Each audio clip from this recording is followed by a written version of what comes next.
Князь Александр Невский не сразу стал благоверным, хоть и сделал для Руси многое, сражался и побивал рыцарей всяких.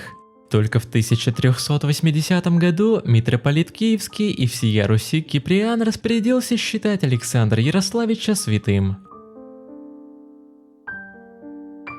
А произошло это по такой причине. Перед сражением на Куликовом поле Пономарь монастыря Рождества Богородицы во Владимире увидел, как Александр Невский благословляет своего внука Дмитрия на сражение с Ордой. Да, это было самое настоящее видение. Интересно, что произошло это, как я указывал, во Владимире, а в то время именно там находились мощи Александра. Киприан, помимо прочего, распорядился еще и вскрыть гробницу князя.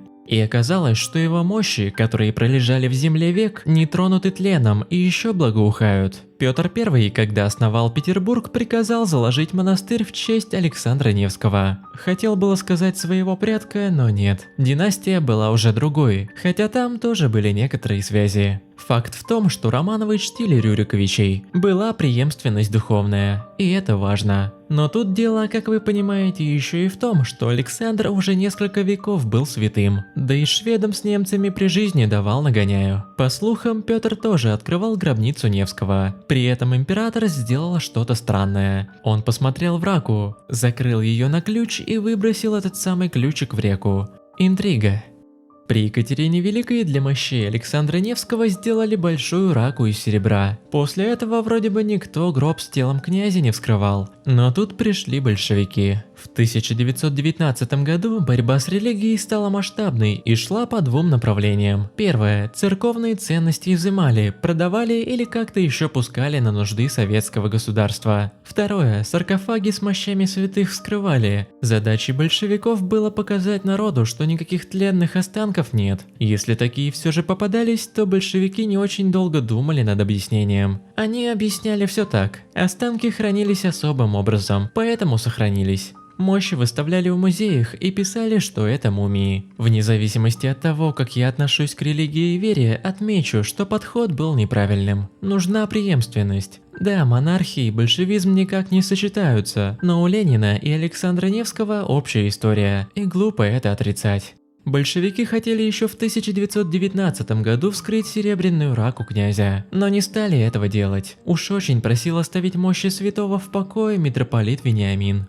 Исполком Петроградского совета отчего-то пошел навстречу священнику, но это была не победа, а лишь небольшая пауза. В 1922 году, когда жизнь потихоньку стала налаживаться, в том плане, что стали отходить от гражданской войны, стала проявлять активность комиссия по борьбе с контрреволюцией и спекуляцией. Возглавлял ее Петр Красиков. Судя по всему, человек был настырный. Он довел дело до конца. 9 мая 1922 года при большом числе участвующих в процессе и свидетелей раку вскрыли. Процесс снимали на камеру. Там оказалось атласное сукно, подушка и небольшая шкатулка, где лежали разные кости, и больше ничего. Причем кости принадлежали разным людям. Может быть, там и присутствовали останки Александра Невского, но его тела не было. Дело темное, но есть какая-то информация по теме. Во-первых, нужно учесть, что саркофаг с мощами князя пережил два пожара в 1491 году и в 1723,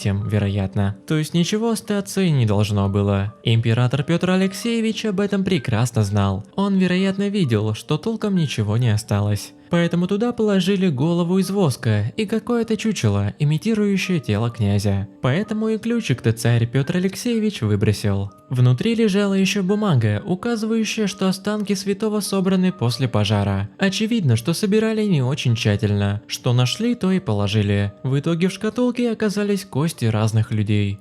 Конечно, тот факт, что в 1922 году в раке тела Александра Невского не оказалось, сыграло на руку большевикам. Можно сказать, что они выиграли бой, но, как показала история, не войну. Я добавлю, что серебряную раку большевики пытались переплавить и продать, но не сделали этого. Она существует до сих пор. На нее можно посмотреть, если приехать в Питер.